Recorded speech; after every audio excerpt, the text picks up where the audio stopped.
BRS Bhavan నుంచి MLC Dasoju Shravan మాట్లాడుతున్నారు. Live లో చూద్దాం. ఎవరైనా ఎప్పుడైనా చూసుకునేటువంటి ఒక అవకాశం ఉంటుంది. అందుకే మనం పోతే వెనుక గ్యాలరీ ఉంటుంది హైకోర్టులో, పోయి కూర్చోవచ్చు. అక్కడ మనం అడ్వకేట్ వేసి నల్లకోట వేసుకుంటే ఎవడైనా సరే ముందు కూర్చోవచ్చు. మరి ఏం సీక్రెట్ ప్రొసీడింగ్స్ ఉన్నాయి స్పీకర్ గారి ముందు? ఈ ఎమ్మెల్యే ఇంకొకటి, నేను ఓటర్ని, ఖైరతాబాద్ ఓటర్ని. ఫర్ ఎగ్జాంపుల్ దానం నాగేందర్, నేను ఆయన కోటేసిన 2023 ఎన్నికల్లో నేను ఆయన కోటేసిన. నేను ఓటేసిన దానికి భిన్నంగా ఆయన పార్టీని మారిపోయినాడు. మారిపోయిన తర్వాత ఆయన పైన, పార్టీ మారిన తీరు పైన స్పీకర్ ముందు న్యాయ విచారణ జరుగుతుంటే ఒక ఓటర్గా నేనెందుకు చూడొద్దు? సిటిజన్కి ఎందుకు రైట్ లేదు?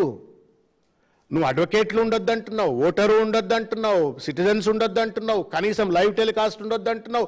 ఇదేమన్నా గూడు పుట్టానా? ఇదేమన్నా ఎవరిని ప్రొటెక్ట్ చేయాలని చెప్పని ప్రభుత్వం వ్యవహరిస్తూ ఉన్నది?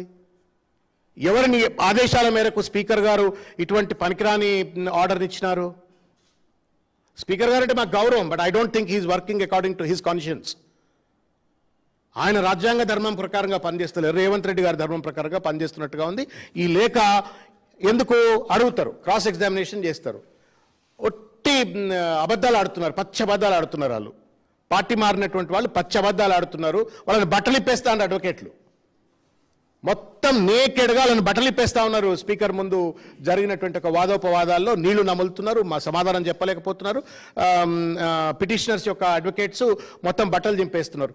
ఈ వ్యవహారం ప్రజలకు తెలియవద్దు అని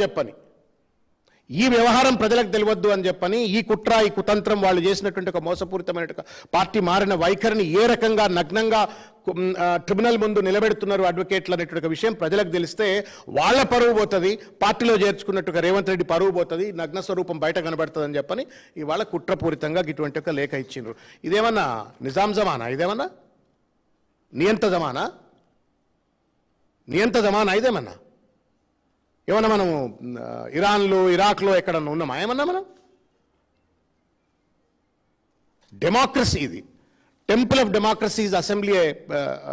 అది అక్కడ ఈ రకమైనటువంటి ఒక రీతిలో ఒక అడ్డమైనటువంటి ఒక సర్క్యులర్లు పట్టుకొచ్చి వాళ్ళ పారదర్శకత లేకుండా, this is against the constitutional principles of article 19(1)(a). Freedom of speech అంటే freedom of right to know కూడా, మనకు తెలుసుకోవాల్సిన హక్కు కూడా కల్పించింది ఆర్టికల్ 14(21). మొత్తం అన్నీ కూడా పొందుపరుస్తూ నేను ఇవాళ ఈ పెద్ద మనిషికి, స్పీకర్ గారికి ఈ లేఖ రాయటమైంది. దయచేసి మీరు ఆ నియంతృత్వ ధోరణితో రాసినటువంటి ఒక బులెటిన్ను విత్డ్రా చేసి మీడియా వాళ్లకు, అడ్వకేట్లకు, ప్రజలకు, ఎవరైనా వచ్చి చూడగలిగే ఇంట్రెస్ట్ ఉన్నటువంటి వాళ్ళందరూ కూడా చూసేందుకు, ఈ బొంకుతూ దొంగ నాటకాలు ఆడుతున్నటువంటి ఒక పార్టీలు మారిన ఎమ్మెల్యేలు ఏ రకంగా అబద్ధాలు చెప్తారో వాళ్ళకు ఓటేసిన ప్రజలకు తెలియాలా.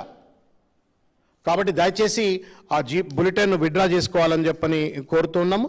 అదేవిధంగా లైవ్ స్ట్రీమింగ్కు, అఫీషియల్ రికార్డింగ్కు పర్మిషన్ ఇవ్వాలని చెప్పని కూడా కోరుకుంటూ దీని మినిట్స్ను అన్నిటిని కూడా మొత్తం ప్రజల దృష్టికి తీసుకురావాలా. ఇది ప్రజాస్వామ్యాన్ని కాపాడేందుకు, రాజ్యాంగాన్ని కాపాడేందుకు.